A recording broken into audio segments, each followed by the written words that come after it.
Hello and welcome everyone. This is the last video in this series about coding. We did first two videos talking about the principles that will guide the coding change, the medical decision making and time documentation. If you haven't watched those videos, please go back and watch them because a lot of what we're going to discuss today depends on those two videos. We did application of those principles on surgical cases last time, and this time I'm going to do application of those same principles to some medical cases. This will apply to people in internal medicine, medical subspecialties, family medicine, pediatrics, urgent care. So let's start. First, let's talk about some expensive myths, and what I mean by that are preconceived notions that we have about billing and coding that sometimes hold us back, so they don't let us achieve the level of billing that we should or that we deserve to be compensated for our efforts. What are these myths? For example, if I see a lot of patients, that will make up for the low-level codes. Because my patient cases are highly complicated, I will see fewer patients and bill prolonged visit codes. Those are two opposite myths, but both of them work against us. There is no reason for me to mention chronic conditions that I am not actively treating on the day of the visit. Virtual visits are not real visits. It takes a lot of time to document enough for a level 4 or 5 visit. I cannot know what level I will code until I am done with the visit. We're going to go through some examples, and as we go through the examples, I'm going to mention some of these preconceived notions and see how they are holding us back. In a nutshell, documentation as of January 2021 will depend in the clinic on two things: the medical decision making and time documentation. Before you go into the room to see the patient, you need to have a basic understanding of what the visit will look like, of what you're going to be discussing, what level of problems, analysis, and risk you will have for that visit. And it may or may not change after the visit, but at least you have an understanding that this is going to be a complex or not a complex visit. If you have a patient with 4 or 5 medical problems and issues with medications and side effects and so forth, at least this is going to be a level 4 because you have several problems, analysis, risk, social restriction, medication management, so you have to be prepared. Now, that is important because you need to document up. The documentation up is a concept where I am ready before the visit for a level 4 or higher, and then I make sure after the visit to document those items that I did during the encounter that qualify me for a level 4 of the visit. After the visit, I need to look back and see how much time did I spend total on this visit. And when I say total, I mean everything that was spent on this particular encounter on the day of the visit, whether it be reviewing previous notes, reviewing documents, reviewing labs, ordering labs, time spent with patient, communication with other providers after the visit, even documentation of the note itself. And is that time enough to give me a level 4 or level 5 visit? If yes, then I may need to go there. If not, then I would need to look at the medical decision making and see if that gives me a higher level. So basically, I'm looking for the higher of the two, whether it be the medical decision making and or time documentation. We're going to see several examples. Most of the time, you're going to have a higher level from the medical decision making. Only in highly complex and lengthy cases will you take the time documentation and use that for your level of the visit. And then again, you look at the medical decision making after the visit and see how much did I achieve level wise, and whether the level that I got with medical decision making is higher or the one that I got with time documentation. Let's begin with a case, and the case is I am here to establish care. Jonathan is a 46-year-old male patient who recently moved into town, and he comes to establish care as a new patient with the physician assistant Ashley. Besides hypertension, Jonathan is healthy. He takes lisinopril/hydrochlorothiazide 20/25, 1 tablet daily. Blood pressure is 132/80 and the rest of exam is normal. Ashley reviews his previous records from his physician, including normal labs. She then refills his medication and schedules him for a yearly follow-up visit. She orders labs to be done again prior to the follow-up visit.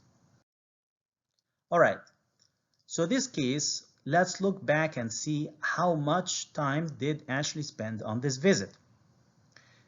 It was about 20 minutes from beginning to end because it was a simple case. So that would give us 99202.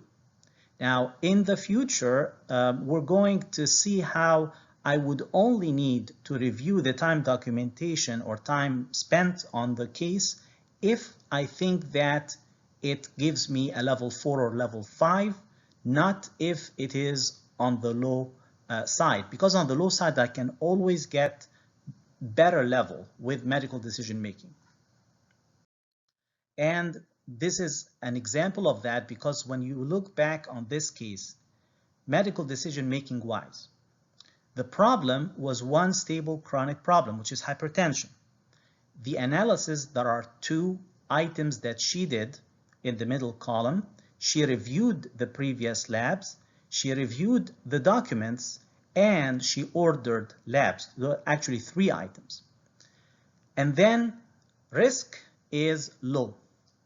The risk is not minimal because the medication that she prescribes has risks involved. Risk of renal insufficiency, risk of hyperkalemia. So these are not minimal, they are low risk. Accordingly, we get from that a level 3 new patient visit, which is 99203, and that is the higher of the 2, therefore we use that one. Now, we tend to gravitate, when cases are easier like that, we tend to gravitate towards level 2. But let me just tell you, level 2 is designed for patients who shouldn't be there to see you in the first place. A patient who has something very simple that doesn't require him or her to go to the physician or to the provider to begin with is a person who would be charged level 2. For example, somebody who has a viral syndrome and otherwise is healthy, a viral common cold or something of that nature, that's a person who can basically review what to do, drink fluids or take acetaminophen at home, and doesn't really require to come for an office visit. That's the person who would be a level 2. But a level 3 is for problems that are true and require medical care, no matter how simple they are, but that require some intervention and care, and they have some degree of risk. All right, so let's see what's the coding difference. If this visit was coded incorrectly as a 99202, a level 2 new patient, the work RVU for that would be 0.93. But if coded correctly, as we've seen, as 99203, that would be a 1.6 work RVU. The difference is about 70% higher work RVU if you code it in the correct manner. Now, you can say, well, this is not, a big difference. It doesn't seem like much, but it adds up, and just suffices of some of these cases that you see an undercode every day to add up to a huge difference in the work RVU that you deserve, that you should receive, but you are not getting. There is something else I wanted to tell you, which is the last line here. It is the GPC1X. What is that? There is a code in addition to the E&M code for the visit that is reserved for primary care. Now, the final rule for that code and explanation for it will come out December 1st. This video today is made in November, so we don't have that information yet, but it's supposed to be a code that is added in addition for primary care and for medical care of a chronic condition that should be added on top of the code, of the E&M code for the visit. We're going to have more details in the near future, and hopefully then we can communicate about that, but just bear in mind that this is a 0.33 RVU on top of anything else you do, and you don't want to miss it. Let us see another case. The case is, I am wheezing. Laura is a 56-year-old female patient with a history of COPD and allergic rhinitis who presents to urgent care with shortness of breath and wheezing of 4 days duration. On exam, Matt, the urgent care physician, hears wheezing, some rhonchi, and diminished air entry.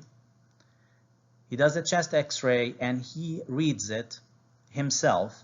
There is no evidence of pneumonia. Matt orders a corticosteroid injection and nebulizer treatment. Laura feels better and is ready for discharge. Matt prescribes an antibiotic and oral corticosteroid taper to be used at home.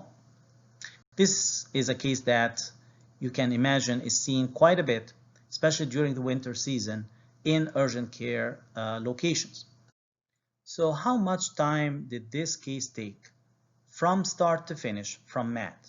Now, as you know, if you've worked in urgent care or are familiar with how the workflow goes, in urgent care, you have several patients, or in emergency rooms, you have several patients, several rooms. You're going, spending a minute or two with this one, then checking on the patient in room 2, and then moving on to a third room and so forth, and then checking an x-ray and checking a lab and so forth. So you get a few minutes here, a few minutes there. Maybe it adds up to 20 minutes or maybe 15 minutes total, including the documentation, if that. So if you went by the time, it would only be a level 2 return visit. I forgot to mention, this is an established patient. She's gone to that urgent care location before. So it would be 99212 if you went by time documentation. However, if you evaluate the level of the visit by the medical decision making, you will realize that from the problem standpoint, which is the first column you have a chronic problem, which is COPD, with exacerbation or complication that happened as a result of the acute infection of the bronchitis. You also have at least two stable problems that have been present, such as the allergic rhinitis, COPD. Then you have also interpretation of the test. The x-ray was reviewed directly by Matt and he read it. Now this has to be independent interpretation, meaning he cannot review the result or the report from an x-ray that was done and read by radiology. That would not count as independent interpretation of test. It has to be that he reviews the test directly himself, and that counts as one of the 3 items that's in analysis, the second column, and that qualifies as a level 4. So you have level 4 problem, level 4 analysis, and then level 4 risk, which is the third and final column, because there is medication management. He gave her steroids. Those steroids are going to require some explanation about how you do the taper, what effects it could have on the blood sugar, and so forth. Same thing with antibiotic. You have to check for allergies. You have to check if the person took that antibiotic before, what kind of problems happened as a result, and you have to explain what's going to happen, how to take the medication. This is medication management. And obviously it involves risk. So you get level 4 based on that. Now, according to those principles that we previously discussed, which one should you go with? The time documentation or the medical decision making? You should go by the higher one, which in this case and most cases is going to be the medical decision making. Now, this case is important because you see cases of that level a lot. And I want to explain that you can get level 4 even if one of those 3 items was missing. Let's see that example. Let's say that Matt had done the exact same thing, but he had not ordered an X-ray, or he had not reviewed the X-ray independently. So in that case, the analysis column in the middle would be minimal or none. He still gets a level 4. Why? Because you need 2 of 3 determinants to determine the level, and they are the determinants that are at a higher level. There is information out there that is well-intentioned but kind of conveys the understanding or the misunderstanding that you have to have all the 3 columns at the same level to get that level, and that is not true. As you can see in the left upper hand corner of this table, 2 of 3 determinants determine the level. In this case, you have the problem at a level 4, you have the risk at a level 4. Analysis is minimal or none, doesn't matter. You still get a level 4. I hope this makes sense. All right, so let's see what's the coding difference. Now, a lot of times with urgent care, because they see a lot of cases per day, they say, well, that compensates for the lower levels that I am billing, but that's not the case at all, because if this case is coded incorrectly as a 99212, you would get 0.7 RVUs. If coded correctly as 99214, you get 1.92 RVUs, and the difference is almost 175% higher RVUs. That is a huge difference. And when you have many cases like that you do throughout the course of the day, it adds up to a humongous amount of RVUs that you are doing, but you are not somehow being reimbursed for or get credit for. Another very important aspect of this case is that the COPD that is present has to be documented and needs to be present in the assessment of the case, because even though she's presenting with wheezing, but the underlying problem is the COPD, and the COPD is what we call HCC code. What is HCC code? The HCC codes are codes that are diseases that can basically kill you, diseases that are involving significant morbidity and mortality that require a lot of management and resources, such as cancer, COPD, congestive heart failure, diabetes, hypertension.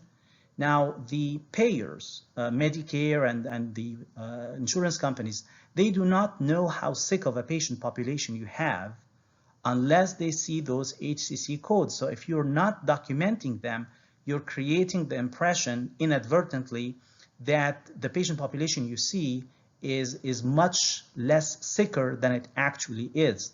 And as a result, that plays a big role in the understanding of the payers of how sick of a patient population you have, and therefore of the reimbursement that you get as an institution, as a healthcare organization, for the work you do. Let us discuss now a third case, and this case is as complex from the standpoint of billing and coding as it will ever get. And that's good because we'll go through it together, and if you know this, then you can do anything with billing and coding. My sugar numbers are high. Keith is a 67-year-old male patient with a history of type 2 diabetes on insulin and oral medications, with a continuous glucose monitoring system and history of hypertension, dyslipidemia, obesity, and smoking. Keith is currently out of town on a business trip. He noticed a marked increase in his glucose levels to values between 300 and 400 milligrams per deciliter. He is symptomatic with dry mouth, polyuria, and fatigue. Now, Keith doesn't want to go to the emergency room for fear of exposure to COVID-19. He was hoping that his endocrinologist would be able to help him virtually. And that's exactly what Sarah, his endocrinologist, did. She works him in for a virtual visit. She downloads the CGMS remotely and reviews it. Sarah notices that the patient's glucose increased significantly as of the start of his travel 4 days ago, and it remains elevated up till now. So the patient is questioned about his diet, medications, insulin use. What caused this increase in blood sugar? While going over his medications, Keith realizes he forgot to pack 2 of his diabetes oral medications. Sarah informs the patient that his hyperglycemia is likely caused by him not taking those 2 medications for the last 4 days. Now, Keith asks, what about smoking? Maybe he is on a medication for smoking cessation that Sarah, his endocrinologist, had recommended. Could this medication be causing his hyperglycemia? They spend about 5 minutes discussing the topic, and basically they conclude, no, this is not the reason for your hyperglycemia, and keep taking that medication. It's important to quit smoking, and how that medication for smoking cessation can impact him, the importance of stopping smoking, and so forth. Adjustment of insulin regimen for the next few days is recommended and discussed. So basically the endocrinologist says, okay, over the next few days, even though the reason for your high blood sugar is you skipped the medication for 4 days previously, still I want you to take a little bit more insulin so that we bring the sugar down. After the visit, Sarah calls in the prescription for the 2 missing medications to a local pharmacy in the city where the patient currently is. Glucose levels respond well to this intervention, and they are back to normal within 2 days. Okay, so from the medical standpoint, this case went very well, and it was a happy ending to the story. But let's now see how about the billing and coding for this visit. Time documentation. What counts and what doesn't count? The time that she spent, endocrinologist, preparing for the visit was 5 minutes. Time spent downloading and interpreting the glucose monitoring system, 10 minutes. Time spent in patient discussion is 15 minutes. Time spent discussing smoking cessation was 5 minutes. And the time spent calling the medication in for the patient afterwards and documenting the encounter was 10 minutes. What is the total time that she spent? Now, this is a trick question, so be careful before you answer. The key here is that you cannot double dip. You cannot bill for the CGMS and at the same time use the time spent on CGMS interpretation in the total time for the visit, because that would be double dipping. The same thing applies for smoking cessation. If you spend 5 minutes on smoking cessation and you bill that because you did that intervention, you cannot use those same 5 minutes and add them to the total time of the visit. So that has to be subtracted from the total time of the visit, both the 10 minutes spent on CGMS and the 5 minutes spent on smoking cessation, because you are billing for them independently. Accordingly, the total time here would be just the 5 minutes for preparing for the visit, 15 minutes in discussion with patient, and the 10 minutes after the visit. That's 30 minutes total. So if you went by that for time documentation, you would only get a level 4 of the visit. Now let's see what happens if you factor in the medical decision making. With the medical decision making, this is where things get really tricky for this case. Because as you can see on the first column, the problem column, we identified this patient as having a chronic problem, which is diabetes, with severe exacerbation or flare-up as the blood sugar increased significantly and caused symptoms for the patient. The second column, where you have the analysis, you have the independent interpretation of the test. In that case, it is the CGMS. By the way, that independent interpretation of test doesn't just have to be X-ray. It can be anything that you interpret yourself without having to depend on an analysis that was done or on a report that was done by another professional. For example, EKG, if you do it in the office. For example, for cardiology, if you are doing interrogation of a pacemaker or ICD device. If you are doing a review of an X-ray, CT scan, anything yourself without having to go by the report, that qualifies as an independent interpretation of test. The third column here, you have two things that put you in the level 5 of risk. Number one, the risk for the patient is high, and you can argue ad nauseum that this patient should have gone to the emergency room or could have been seen in the emergency room. His level of sickness qualifies for that. And there is another thing, which is that the medication management involves medications as insulin that require intense monitoring or toxicity. However, this is where things get controversial, because the classic understanding and the classic training of the billers and coders, and most importantly, the billers and coders at the insurance companies and at Medicare who review your claim, their classic training is that level 5 is reserved for people who are sick enough to be in the hospital. So the classic understanding has yielded very few level 5 visits based on medical decision making or on the complexity of the problems, because basically the burden was classically very high on proving that this patient is extremely sick and should have been sent to the emergency room or will be sent to the emergency room right after the visit or something of that nature. However, things have changed, and they have been changing for some time, and as of the next year, they are going to be significantly changed, where you can see a lot of items on the problem, risk, and analysis level 5 that don't require the person to be in a life or death situation to get a level 5. However, you are still dealing with those reviewers who have the classic understanding, and it's going to be important to document exactly what you think qualifies this patient as a level 5. So you want to document, be very careful to document those elements in history that explain to the reviewer or whoever reviews your claim that this patient is really sick. So you have to make note of it, and what I would recommend is that you even use the language that is suggested here in the medical decision making. That, for example, this patient has a severe exacerbation of his diabetes as evidenced by the high blood sugar and the symptoms. The patient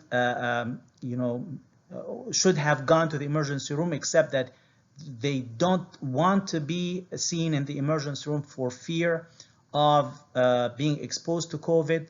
The risk is high, you need to say that, for the patient's health, and so forth. Now, again, medication management with intense monitoring or toxicity, insulin, as we all know in the medical field, it's the second most dangerous medication after opioid narcotics.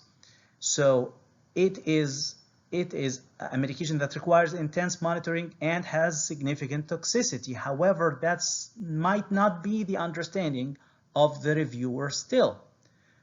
So that's a soft one. You may be able to get a level 5 on that, or may not be able to get a level 5 on that. The classic understanding of a medication management with intense monitoring or toxicity is something like Coumadin, for example, or a psychiatric medication that has a narrow therapeutic index that you have to follow labs all the time. In my opinion, and a lot of people's opinions, the insulin definitely qualifies for that. So anybody with an insulin pump should get that level 5 of a risk, but that's not how a reviewer might see it. So you want to bring elements in your documentation that are not controversial, things that clearly state that this patient is sick enough to have a level 5 if you're going by medical decision making for level 5. I hope this is clear. So what's the coding difference? If you just coded this case as a 99214 and you did nothing else, that would be 1.92 RVUs. If you code it correctly, and so you would do the 99215-95 because it's virtual visit. Anything that is virtual, you have to have a -95, plus the smoking cessation code, which is 99406, plus the interpretation for reviewing the CGMS 95251. That adds up to 4 RVUs, which is about 110% higher work RVUs than if you had coded it just simply 99214. That's a lot of RVUs that you would have been leaving on the table if you did not code the case correctly. Again, remember the GPC1X, which is the code for primary care. That doesn't mean that specialists or medical specialists, gastroenterologists, rheumatologists, endocrinologists cannot bill it. They might be able to bill it. We just have to wait for the final explanation that comes out of Medicare, and you might be able to add that on top. So we're waiting for clarification.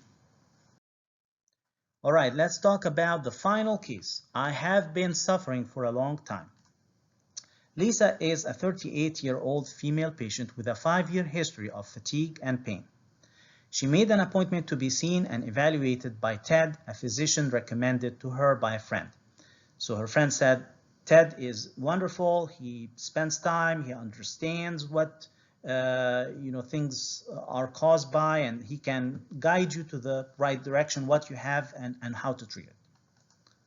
Before the visit, Ted obtained and reviewed notes, labs, and radiology results from rheumatology, neurology, endocrinology, and ID. All of these are specialists that the patient had seen over the last few years to try and figure out what's going on with her. He spent 30 minutes on that. Ted met with the patient, examined her, discussed the case, and answered her questions. He diagnoses her with fibromyalgia. That took 50 minutes because the patient had so many questions. This specialist told me this. That specialist told me a different thing. Which one is correct? How about this management? How about this approach? Could it be this disease? Could it be that disease? Lots of questions. Took 50 minutes to discuss all of that. After the visit, Ted ordered labs and documented the encounter, and that took him 20 minutes. Usually, the longer the visit, the more you discuss, the more you spend in documentation in the EMR afterwards. Total time spent was 100 minutes. All right, so if we went by the time documentation, that is 100 minutes on a new patient visit. That qualifies as 99205 plus extended visit code 99417 times 2. Now, when you get to that point and you see that you had invested that much time in a visit and you qualify by that in time documentation, you don't even need to go for medical decision making, because there is nothing in medical decision making that would give you a higher code than this. The highest you can get in a medical decision making is the 99205. So here you're getting the 99205 and you're getting 2 extended visit codes on top of that. So you cannot beat that. But let's say that you want to see the medical decision making anyway to go over the visit and see what you would have gotten by medical decision making. In that case, you would have gotten a level 4 because you have one new problem. You have an analysis of the problem. You reviewed and ordered 3 items, at least, maybe 6 or 7 items that you reviewed and ordered, but that doesn't matter because that doesn't give you more than a level 4 in the middle column of analysis, and the risk is minimal. You did not order new medications. You did not get to that point of discussing management because you spent all that time on the diagnosis part, on the prognosis, complications, and so forth. So that's all you could do. So clearly, by medical decision making, you can only get a level 4 of the visit. Clearly, you have to go by the time documentation.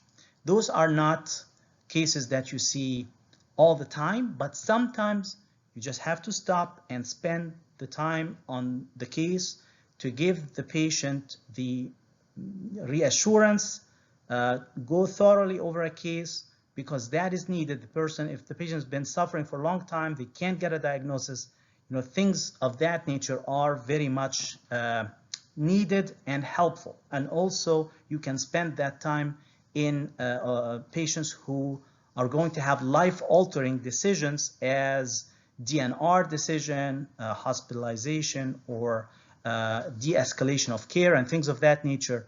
And again, that might take a lot of time that you would get by time documentation rather than medical decision making. So what's the coding difference? If you just coded incorrectly as 99204, some of us are in the habit of, it's a simple case, you get a level 3, you document a level 3. If it's a bit complex, you document a level 4. And that's how they go. They think it avoids headache. The problem is you are just losing so much money from that, and you are leaving on the table things for the insurance company that is your right. It's your work that you're not getting compensated for, because a 99204 is 2.6 work RVUs. But if you code it correctly, 99205 plus the 2 extended visit codes, that adds up to 4.7 RVUs, which is 80% higher. Again, the GPC1X, you may add that on top, and so it's a significant difference. By the way, they did an analysis. They saw that if you coded one case per day, level 4 instead of level 3, just one case per day, level 4 instead of level 3, in 1 year, the difference in revenue would be at least $9,000. One case, just one case. Now, obviously, we're not saying that you document level 4 if you haven't done the work that requires level 4. The point is that you probably are doing the work that would fit criteria for level 4 on many, if not most, of your cases. But sometimes you don't document and get credit for what you are doing. So imagine if you did more than one case that you upgraded in this manner, correctly documenting for what you did, the difference in the work RVUs, and therefore the difference in your revenue would be tremendous. Okay, let's summarize what we discussed today. Before seeing the patient, you need to establish complexity and document up. We saw what that means. Level 2 is to be used in extremely rare situations where basically the patient did not really need to come and see you. Most of your cases will be level 3 or higher. Level 3 should be used for simple cases with no coexisting problems, low risk, that take less than 30 minutes from start to finish. Level 4 and 5, if your documentation meets requirements for them, either by time or medical decision making, do not be afraid to code the visit as such. You would be surprised how many cases you see every day that qualify for either level 4 or 5 that you might be coding as level 3. Now, document your reason for higher level billing, especially level 5 medical decision making.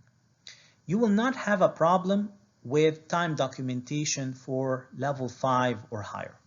You will not have a problem with establishing the level 3 or 4 medical decision making. The one tricky part is level 5 medical decision making because of the reasons that we discussed when we went through case number 3. So basically, you just need to document your reason why you should get a level 5 medical decision making, especially emphasize and explain how sick the patient is and why you deserve a level 5 using the language that is mentioned in that table of medical decision making to make it plain and simple for the coder or reviewer who sees your claim from the insurance company standpoint. Virtual visits are every bit as real as face-to-face visit, both in their consequences on the patient's health as well as in billing and coding. Aim to balance efficiency and complexity. Try to stay away from the two extremes, seeing very highly complex patients that take a very long time per case so that you end up seeing very few patients, or seeing a very high number of cases that you code at a low level. The best is somewhere in the middle. Ideal is somewhere in the middle. With efficiency training, you should be able to document level 4 and 5 with small time investment, and please refer to the videos that I made previously about macros. We're going to do some more in Efficiency University about macros, about the templates, about how to utilize your time efficiently, and so on. It is extremely important to document chronic health problems as diabetes, hypertension, coronary artery disease, kidney failure, and cancer if they affect your management in any way, and they might be affecting your management without you really realizing it. For example, if somebody has chronic kidney disease, would you be using the same dose of antibiotic? Would you be using the same dose of medications for diabetes? If it is affecting your management, you should mention it and you should explain that why it is affecting your management, so that you can put that problem and take credit for thinking about it and for adjusting your management accordingly. I hope this makes sense. Please share, like, and subscribe. And if you have any questions, please send me an email. Thank you and happy documentation.